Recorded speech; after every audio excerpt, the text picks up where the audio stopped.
You're not some small fry out there saying that bin Laden was dead. And what you talked about on my show was confirmed by people in the White House, high level. And then separately, years after that, Madeline Albright, former Secretary of State, came out and said it. Benazir Bhutto, the president of Pakistan, said it. So when the Washington Post and everybody makes fun of us right now and has these articles out, some of them wouldn't even quote you. They just said that Jones claimed he had a source from the State Department. When it was on record, I talked to one White House official, and then another person well known to me got it from another White House source. I'm just going to leave it at that. So two sources that I actually talked to, one on air, one privately, and then the other through someone I know for decades who was told the same information. And they said, this isn't a rumor, right? And they said, no, he's dead. As a physician, I had known that the CIA physicians had treated him, and it was on the intelligence roster that he had Marfan syndrome. Dr. Steve Pieczenik served as Deputy Assistant Secretary of State and Senior Policy Planner under Secretaries Henry Kissinger, Cyrus Vance, George Shultz, talk about knowing where the bodies are buried, and James Baker. Dr. Pieczenik continues to consult the Department of Defense. He received a Council on Foreign Relations Fellowship where he was recruited by Lawrence Eagleburger as Deputy Assistant Secretary of State for Management. In the position, he created the Office of Combat Terrorism, the Family Liaison. Recruited by Lawrence Eagleburger as Deputy Assistant Secretary for State Management, Pieczenik went on to develop the basic tenets of psychological warfare. This is from the Pentagon. The basic modern tenets of psychological warfare. Dr. Pieczenik is the author and creator of 26 New York Times bestsellers. His experiences in government and international crisis management were the basis of Tom Clancy's characters, Jack Ryan and Richard Clark. And we'll put an image of Jack Ryan up there. So that's the guy that we're talking to right now. And it's stevepieczenik.com. We're not going to show you his photo. His photo's not known. I mean, he was really an interesting type, psychiatrist. A lot of times you find those type of guys right up at the top of black ops, psychological warfare. I did more research on him. I mean, I knew who he was 9+ years ago when I interviewed him, and it really blew me away how much he doesn't toot his horn. In fact, looking around here in my stack, I'm looking for my London Telegraph article. U.S. envoy admits role in Aldo Moro killing. The former Italian prime minister. Overthrowing governments.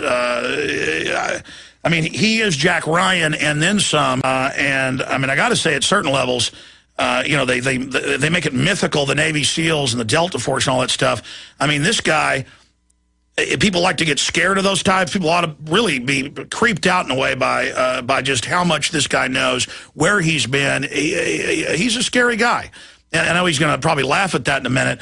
For the Pentagon setting up the modern black op program that's run today, this is the ultimate guy to get on to analyze the black op we saw Sunday, the disinfo, the cartoonishness of it. He comes on air and tells us.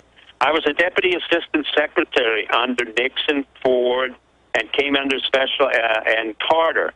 And I broke ranks with my people at the Council on Foreign Relations. I'm a member also of the Association of Former Intelligence Officers, the National Military Intelligence Association.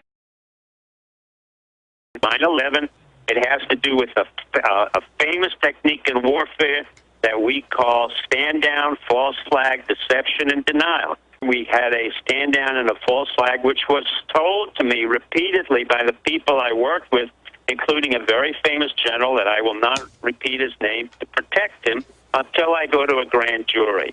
I was furious. I knew it had happened. I taught stand down and false flag operations at the National War College. I taught it with all my operatives, so I knew exactly what was done to the American public. I thought this would cease and desist by the time Bush Jr. was elected and thrown out. I had asked that Bush Jr. be indicted for war criminals, Cheney be indicted, Rumsfeld, Condoleezza Rice, Steve Hadley. It goes on and on and on.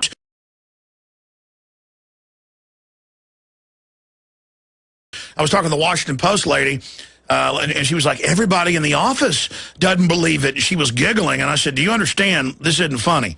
That's why I came on your show, Alex.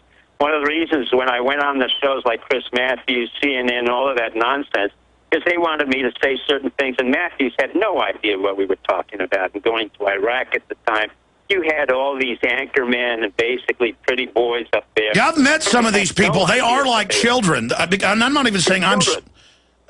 The children. They had no idea whether I was a deputy assistant secretary or what that meant. All they wanted me to do was to give sound bites, and I said I refused. And 350 hostages were taken in Washington, and I was able, through 36 hours of negotiating against the orders of Carter. I actually threw out Jimmy Carter outside. So you can see I don't always acquiesce to a civilian controller or president.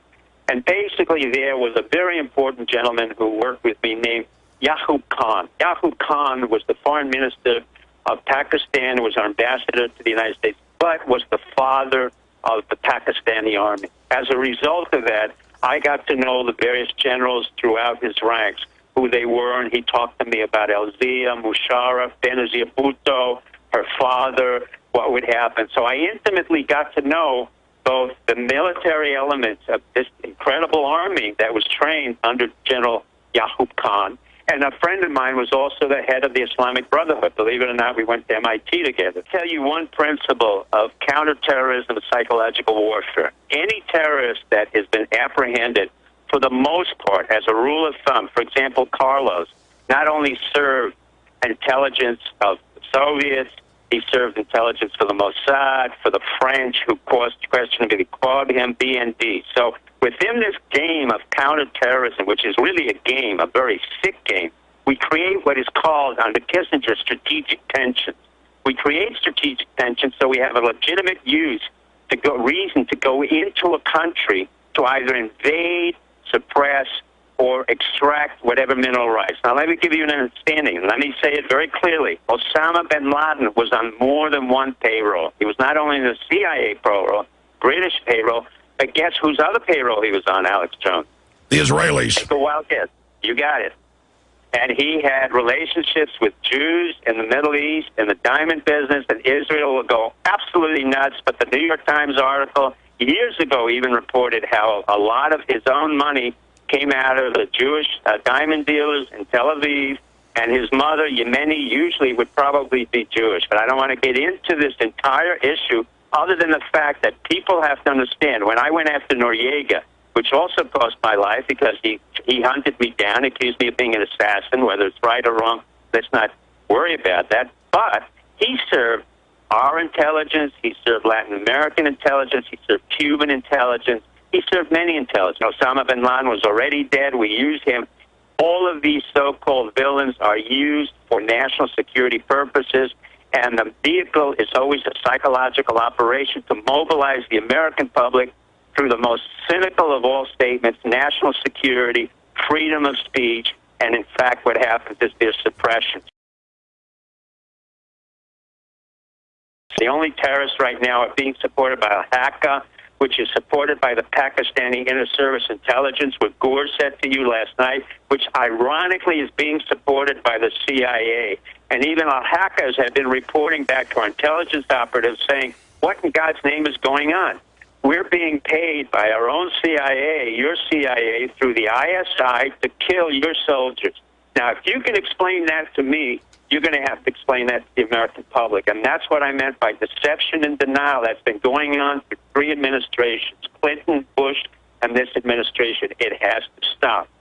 And I've been lecturing at the War College every year. Be careful of the orders you receive from civilian presidents. I say it again, and listen to me.